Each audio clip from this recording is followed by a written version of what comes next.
Ke sesi pendalaman, di meja kami sudah ada beberapa yang mendaftar. Kami berikan kesempatan terlebih dahulu Ibu Irma Suryani dari fraksi Nasdem dan disusul standby Ibu Kurniasih dari PKS. Silakan Bu Irma. Bismillahirrahmanirrahim. Assalamualaikum warahmatullahi wabarakatuh.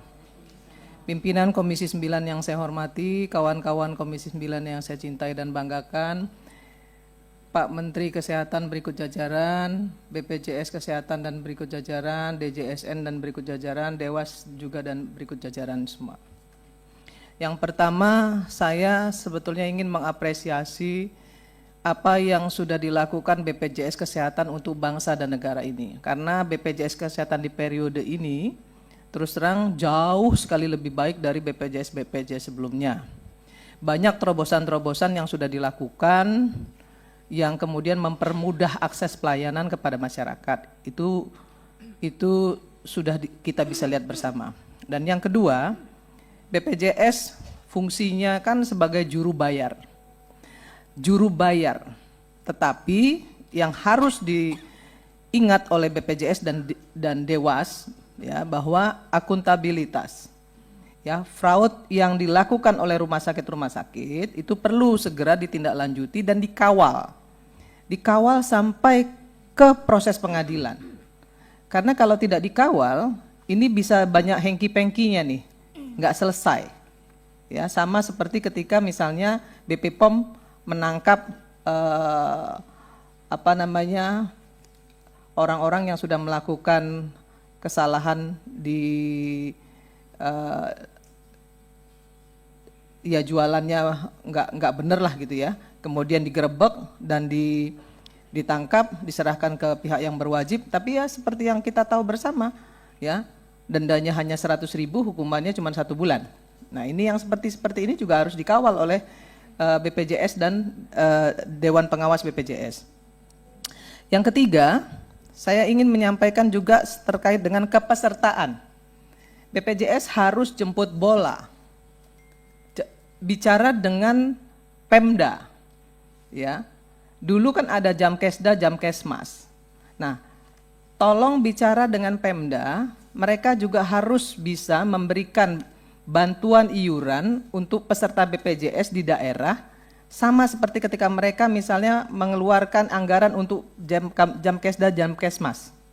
Nah, ini yang saya lihat masih belum terlalu maksimal dilakukan oleh BPJS di daerah. Kalau misalnya BPJS cabang tidak mampu melakukan itu, bernegosiasi dengan Pemda, maka direkturnya turunlah, ya, lakukan negosiasi dengan bupati, wali kota dan gubernurnya supaya kepesertaan BPJS ini betul-betul bisa maksimal. Kemudian yang terakhir saya mau bilang soal BPJS nih ya, side effect kris. Side effect kris ini luar biasa loh, jangan salah, ini akan menggerus pendapatan BPJS Kesehatan. Nanti saya akan bicara soal Pak Menteri dengan Pak Menteri Kesehatan juga nih soal side effect ini, juga dengan DJSN. Ya. Kenapa? Kita sama-sama tahu bagaimana tarif yang sekarang saja ya, itu banyak yang tidak aktif. Yang sebagaimana yang disampaikan oleh Dewas BPJS Kesehatan. Banyak yang tidak aktif. Apalagi nanti ketika kris dilaksanakan dengan satu tarif, pasti akan ada kenaikan tarif. Tadi juga DJSN sudah menyampaikan akan ada kenaikan tarif di 2025. Bahkan sudah dipersiapkan ya, regulasinya. Artinya akan ada kenaikan tarif. Nah, apakah ini tidak akan membebani masyarakat lagi? Yang perlu dilakukan oleh pemerintah sebenarnya memperbaiki tata kelola agar akses pelayanan kesehatan masyarakat itu bisa maksimal diterima oleh rakyat. Bukan sekedar menaikkan iuran tapi pelayanannya tidak sempurna, tidak maksimal maksud saya. Tidak maksimal. Bisa kita lihat 3 hari orang berobat sudah dikeluarkan. Itu kaitannya dengan tarif inasi bijisnya, dengan kapitasinya. Ini kan harus dibenerin nih. Rumah sakit yang nakal, Pak Menteri Kesehatan juga nanti harus ditindak. Diberikan punishment. jangan BPJS yang disuruh melakukan tindakan ke rumah sakit pemerintah yang melakukan fraud misalnya. Ini kewajiban dari Kementerian Kesehatan. DJSN dan Menteri Kesehatan harus tahu bahwa BPJS ini adalah amanah dari konstitusi. Amanahnya apa? Gotong royong. Jadi jangan pernah bicara soal asuransi swasta. Nanti saya akan jelaskan di pertanyaan saya kepada Pak Menteri Kesehatan. Terkait dengan Menteri Kesehatan, yang pertama, untuk masalah KRIS, pelaksanaan KRIS, tadi disampaikan oleh Pak Menkes bahwa baru 50% yang divalidasi, padahal 30 Juni 2025 sudah harus dilaksanakan. Sementara perbaikan tata kelola klaim rumah sakit saja belum diberesin. Ya kan? Belum diberesin, belum ada perbaikan di tata kelolanya. Yang ketiga, dengan adanya KRIS, pasti iurannya, ini kepada Menteri Kesehatan nih, pasti iurannya naik. Bagaimana Pak Menteri mempertanggungjawabkan ya ketidakmampuan publik untuk melakukan pembayaran ketika iuran ini naik. Iuran hari ini saja banyak sekali yang masih menunggak dan belum bisa bayar. Nah, kalau dinaikkan, saya yakin kas BPJS akan jebol. Kalau kas BPJS jebol, pasti nanti defisitnya akan makin besar lagi. Terus dari mana anggarannya?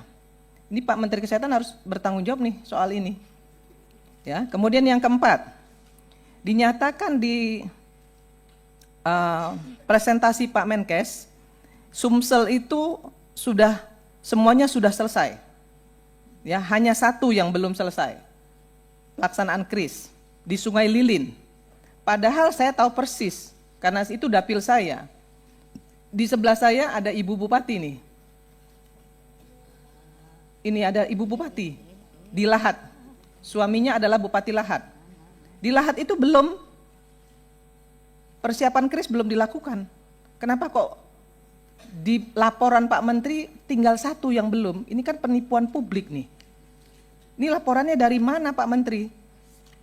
Saya yakin di Sumatera Selatan yang lain juga masih banyak yang belum.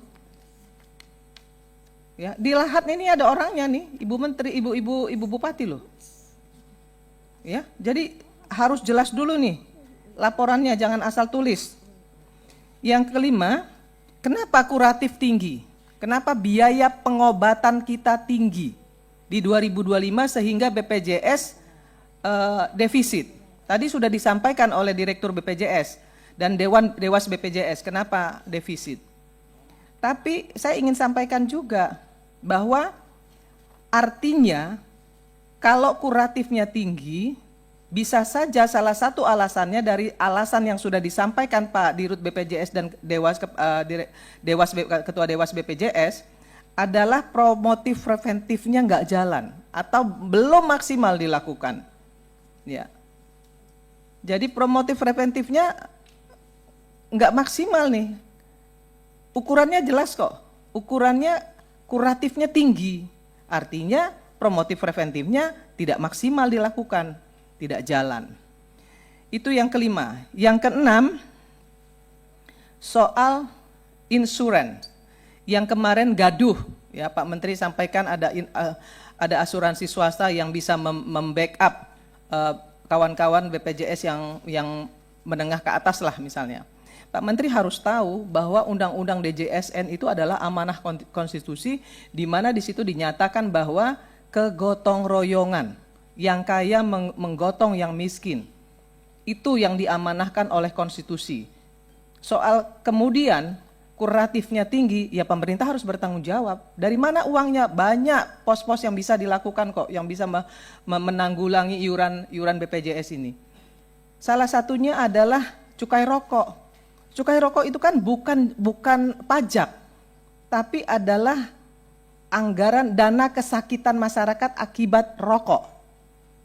Nah, itu bisa di split ya, bisa dialokasikan untuk membantu anggaran BPJS Kesehatan. Nah, kenapa harus misalnya minta anggaran yang lain-lain? Anggaran dari cukai rokok itu bisa disampaikan kepada pemerintah, itu bisa digunakan untuk menambah anggaran BPJS Kesehatan. Nah, saya curiga, mohon maaf nih, ya saya curiga BPJS Kesehatan hari ini sudah membuka ruang atau Kementerian Kesehatan sudah membuka ruang, pemerintah sudah membuka ruang dengan adanya kenaikan kelas, ya. Selisih kenaikan kelas itu bisa dibayar oleh masyarakat. Dari kelas 3 bisa naik ke kelas 2 dia bisa bayar selisih. Dari kelas 2 ke kelas 3 dia bisa bayar selisih. Nah, saya curiga dengan adanya asuransi swasta ini yang akan dilakukan adalah urun medis. Ya, urun medis nih. Jadi obat-obatan, alat-alat kesehatan yang digunakan untuk pasien BPJS ini nanti diminta urun. Masyarakat diminta urun nih. Ya, sama seperti urun iuran kenaikan kelas. Nah, ini yang saya wanti-wanti jangan sampai terjadi nih Pak Dewas. Ini nggak boleh dilakukan nih, ya. Ini melanggar amanah konstitusi nih. Urun medis ini nggak boleh dilakukan. Jadi obat dan alkes, ya, kemudian itu akan dihitung dan dibebankan kepada pasien BPJS. Itu menyalahi undang-undang, menyalahi konstitusi, nggak boleh dilakukan. Maka saya selalu mengatakan tolong dulu baca undang-undangnya, baca konstitusinya, baru kemudian sampaikan ke publik supaya publik tidak gaduh. Kemudian yang ke-8 saya ingin sampaikan kepada Pak Menteri juga. Ke-7 untuk RS yang memainkan tarif inasi bijis, ya, 3 hari keluar, kemudian 2 hari istirahat, masuk lagi. Nah, rumah sakit yang seperti ini harusnya mendapatkan punishment. Ya, harus kan dibenerin nih regulasinya, tata kelolanya dibenerin supaya BPJS juga nggak jebol. Ya. Kemudian yang ke-8, rumah sakit jualan obat dan alkes. Pak Menteri mengatakan kepada kita semua bahwa membangun rumah sakit, kemudian memenuhi alat-alat kesehatan dan obat-obatan agar orang-orang Indonesia tidak berobat ke luar negeri. Tapi Pak Menteri tahu nggak sih rumah sakit sekarang ini banyak jualan obat dan jualan alkes. Orang sakit itu dikasih obat banyak sekali. Bahkan obat sejenis. Ya, untuk pereda nyeri aja harusnya 1 dikasih 2. Nah, itu salah satu contoh. Kemudian setiap kali kita rawat inap itu harus juga periksa darah lengkap. Padahal sakitnya nggak perlu harusnya itu. Mungkin harus kolesterol dan yang lain-lain lah ya, 2, 3, 4 item. Tapi seluruhnya diminta untuk dilakukan tes darah lengkap. Itu juga menghabiskan biaya.